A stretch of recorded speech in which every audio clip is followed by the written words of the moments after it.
Hey everybody, I just want to record this very short video for you to explain a little bit about chorioamnionitis, commonly called chorio.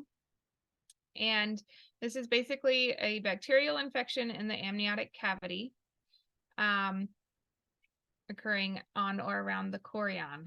So this often occurs after labor begins because maybe it's because if her water's broken, she's been exposed to some bacteria that extrauterine, and now it's traveled up into the uterine cavity and started to develop an infection. It's not the only reason.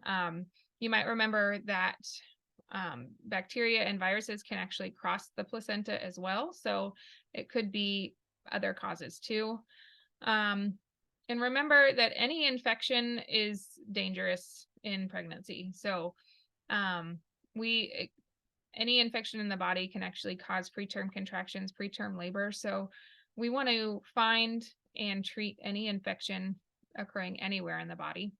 But chorio is specifically referring to an infection in utero.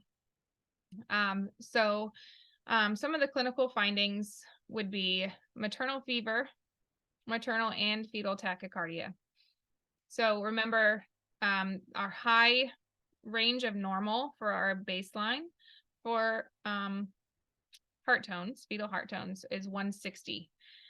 If our baseline is above 160, so we have a stretch of 10 minutes or more where the heart rate might be 170 or 180, this is concerning and something we want to look into. Mom's heart rate could be up too.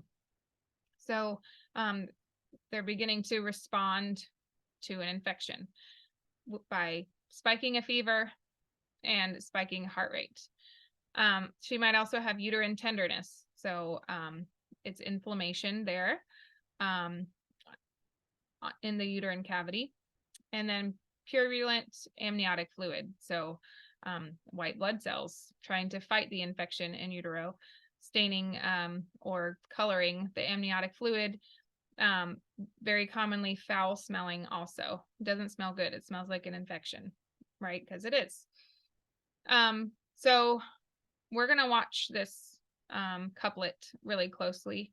We're going to for sure administer antibiotics, and we are not going to give any tocolytics in this case.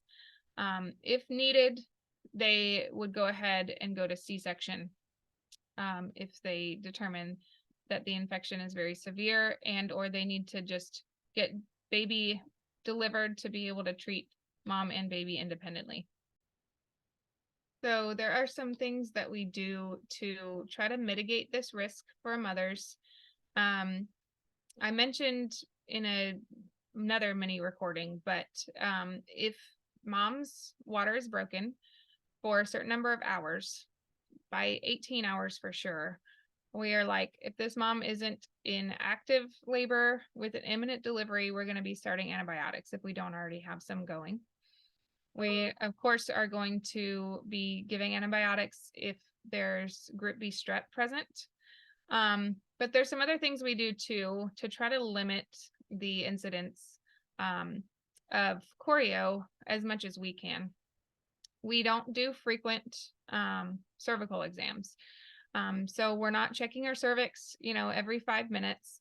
We try not to do it closer than every 2 hours to limit the number of times that we could be introducing flora and fauna from the perineal area into the uterine cavity. I already mentioned the antibiotics. We're also very careful to maintain sterile technique with any vaginal exams, but also if the mom should need any internal monitoring. So the fetal scalp electrode or the intrauterine pressure catheter, we want to be really careful that we're not introducing bacteria into the uterus as well. Because again, most often this starts brewing after labor begins, after the water's already broken. So just some of the things that we're looking for.